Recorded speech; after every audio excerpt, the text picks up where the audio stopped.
Hi friends, welcome back to our channel. నేను మీ స్వప్నాని. ఈరోజు మన రెసిపీ వచ్చేసి వెజిటేబుల్ చపాతీ అండి. చాలా హెల్దీ అండ్ టేస్టీ ఫుడ్.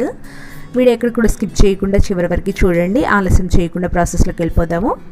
ముందుగా ఒక బీరకాయని ఇంకా ఒక క్యారెట్ తీసుకున్నానండి. వీటిని పైన తొక్క తీసేసుకొని ఈ విధంగా పీసెస్గా కట్ చేసుకొని మిక్సీ జార్లో వేసుకోవాలి. ఇప్పుడు దీంట్లోకి ఒక టీ స్పూన్ జీలకర్ర వేసుకొని వాటర్ అనేది యాడ్ చేసుకొని ఫైన్ పేస్ట్ లాగా మిక్సీ పట్టుకోవాలి. చూడండి, ఇక్కడ చూపించినట్టుగా మిక్సీ పట్టుకోవాలి. ఇప్పుడు మల్టీగ్రెయిన్ ఆటా తీసుకున్నానండి. దీంట్లో ఒక హాఫ్ టీ స్పూన్ కారం, half teaspoon salt, half teaspoon dhania powder వేసుకొని బాగా మిక్స్ చేసుకోవాలి. ఇప్పుడు దీంట్లో మనం ముందుగానే రెడీ చేసి పెట్టుకున్న వెజిటేబుల్ పేస్ట్ ఏదైతే ఉందో దాన్ని వేసుకొని ఒక హాఫ్ టీ స్పూన్ అల్లం వెల్లుల్లి పేస్ట్ వేసుకొని చక్కగా కలుపుకోవాలి. ఇప్పుడు దీంట్లోకి 2 టీ స్పూన్ల పాలమీద మీగడ కూడా వేసుకోవాలండి. పాలమీద మీగడ వేయడం వల్ల మనకి టేస్ట్ అనేది ఇంకాస్త పెరుగుతుంది. ఈ విధంగా ఒకవేళ మీకు పాలమీద మీగడ అనేది ఇష్టం లేకపోతే దాన్ని స్కిప్ చేయొచ్చు. ఇదంతా వేసుకొని వాటర్ అనేది యాడ్ చేయకుండా, ఒకవేళ మీకు వాటర్ కన్సిస్టెంట్ అంటే కావాలి అంటే కొంచెం వాటర్ యాడ్ చేసుకొని ఇలా చపాతీ పిండిలాగా కలిపి ఒక హాఫ్ అన్ అవర్ పక్కన పెట్టేసుకోవాలి. హాఫ్ అన్ అవర్ తర్వాత చూడండి, ఇది చక్కగా నానింది కదా.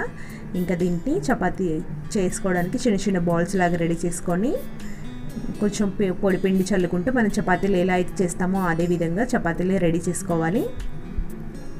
చాలా టేస్టీగా ఉంటాయి ఫ్రెండ్స్, మీరు ఒకసారి ట్రై చేయండి. ఈ విధంగా అన్ని చపాతీలని మనము రెగ్యులర్ చపాతీ ఎలా చేసుకుంటామో అదే విధంగా చేసుకోవాలండి. క్యారెట్ ఇంకా బీరకాయ చాలామంది తినరు కదా డైరెక్ట్గా, అలా ఇష్టపడని వాళ్ళు ఈ విధంగా చేసుకొని తినండి. టేస్ట్ బాగుంటుంది, అలాగే హెల్దీ కూడా.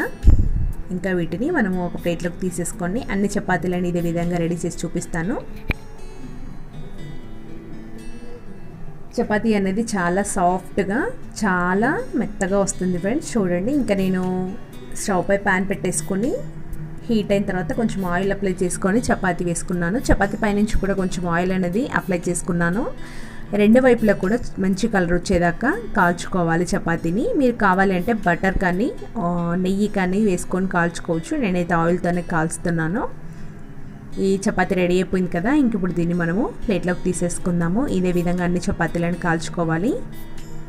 దీన్ని మనము ఏ కర్రీతో కూడా సర్వ్ చేసేసుకోవచ్చు.